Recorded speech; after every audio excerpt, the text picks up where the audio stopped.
नमस्कार दोस्तों, आज जो हम कहानी देखने वाले हैं वो हमारे सब्सक्राइबर परिवार के ही एक सदस्य है। उन्होंने हमसे कही है। वो गुजरात के रहने वाले हैं और वो हमसे ये कहते हैं कि तकरीबन 8-10 साल के बाद क्या हुआ दोस्तों, 8-10 साल के वो जब थे बच्चे, तब उसके बाद उनको अचानक क्या हुआ कि ऊंचाई से उनको डर लगने लगा। ये डर इतना बाद में बढ़ता गया दोस्तों कि एक बिल्डिंग के टेरेस के ऊपर जाकर अगर हम नीचे देखेंगे तो बहुत लोगों को डर लगता है, वो तो बात छोड़िए। लेकिन वो हमसे ये कहते हैं कि एक छोटा सा ब्रिज, एक छोटा सा पुल भी अगर हो तो वहाँ से भी जाते के समय वो बहुत ही थर-थर काँपते थे, बहुत ही डर जाते थे। और समझो वो बस से जा रहे हैं या फिर ट्रेन से जा रहे हैं, तो ऐसे वक्त में भी अगर कोई छोटा सा भी पुल उनको नीचे दिखा तो ऐसे वक्त में वो अपनी आंखें भी बंद कर लेते थे। तो इतना वो डर का जो उनका मतलब कब्ज़ा था वो उनके मन पर इतना बढ़ गया कि वो ठीक से अपनी ज़िंदगी भी नहीं जी पा रहे थे। उनको बहुत ही डर लगता था इन सारी चीज़ों से। तब उन्होंने ये कहा है कि तकरीबन 18-20 साल तक ये चीज़ें ऐसी ही चली। लेकिन उसके बाद उन्होंने रेगुलर ध्यान करना शुरू किया दोस्तों। ध्यान करने के बाद वो ये कह रहे थे कि वो अपने आप को थोड़ा सा संभालने की कोशिश करते या फिर स्थिर वृत्ति से जीने की कोशिश करते। लेकिन एक बार ध्यान में जब वो बैठे थे दोस्तों, तब उनको कुछ अलग अनुभव आया। उनके सामने कुछ ऐसे चित्र आए। वो हमसे ये कहते हैं कि एक बहुत ही पुराना एक इंसान का वो जन्म था। मतलब वो फिर पहले तो उन्होंने देखा कि एक इंसान को देख रहे थे, वो आदिवासी युग का ऐसा युग था दोस्तों। मतलब उनको इस आंखों के सामने एक आदिवासी इंसान आया। बाद में इनको पता चला कि अगर वो तो मैं ही हूँ। बाद में वो ये कहते हैं हमसे दोस्तों कि वो आदिवासी जो इंसान था वो एक शिकार करने के लिए एक शिकार के पीछे दौड़ रहा था दोस्तों। और उसने आदिवासी की तरह कपड़े पहने थे और उसके हाथ में दोस्तों भाला था।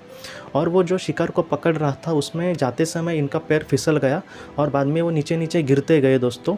और अचानक नीचे नीचे जाते जाते वहाँ पर क्या हुआ दोस्तों कि वहाँ पर एक बहुत ही बड़ा झरना था दोस्तों, वाटरफॉल। उस झरने में इनका पूरी तरह से ये अपने होश खो बैठे और उस झरने में ही गिर पड़े दोस्तों।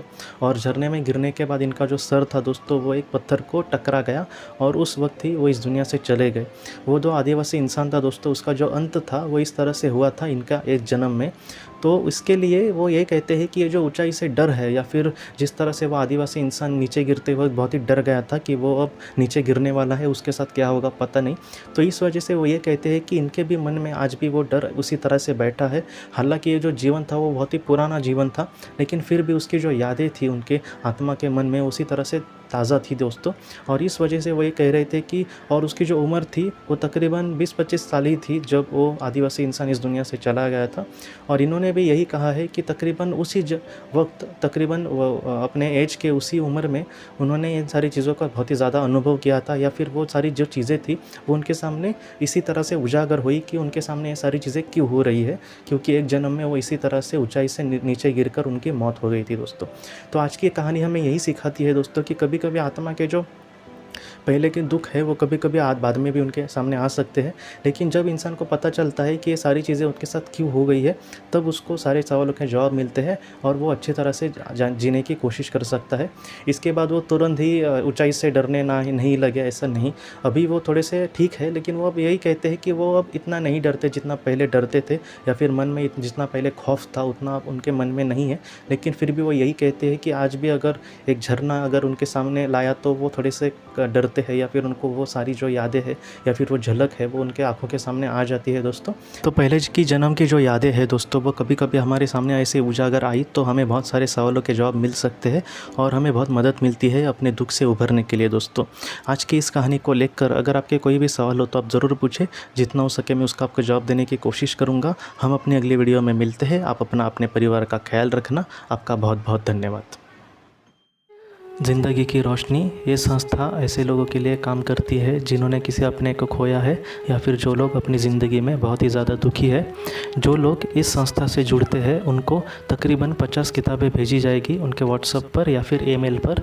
ये किताबें आत्मलोक या फिर मौत के बाद हमारे साथ क्या होता है इन सारी चीज़ों की आपको पूरी तरह से जानकारी देगी। और इसके साथ साथ आपको एक पास्ट लाइफ रिग्रेशन थेरेपी की ऑडियो भी भेजी जाएगी। इस ऑडियो की मदद से आप घर बैठे अपनी पास्ट लाइफ रिग्रेशन करने की कोशिश कर सकते हो। बहुत लोग पास्ट लाइफ रिग्रेशन थेरेपिस्ट के पास किसी कारण के वश नहीं जा सकते, तो ऐसे लोगों के लिए मदद के लिए ये ऑडियो तैयार की गई है। तो आप ज़रूर इस संस्था से जुड़े। इस संस्था से जुड़ने के लिए सामने जो व्हाट्सएप का नंबर दिया है आप कृपया उस पर संपर्क करें। आपका बहुत बहुत शुक्रिया।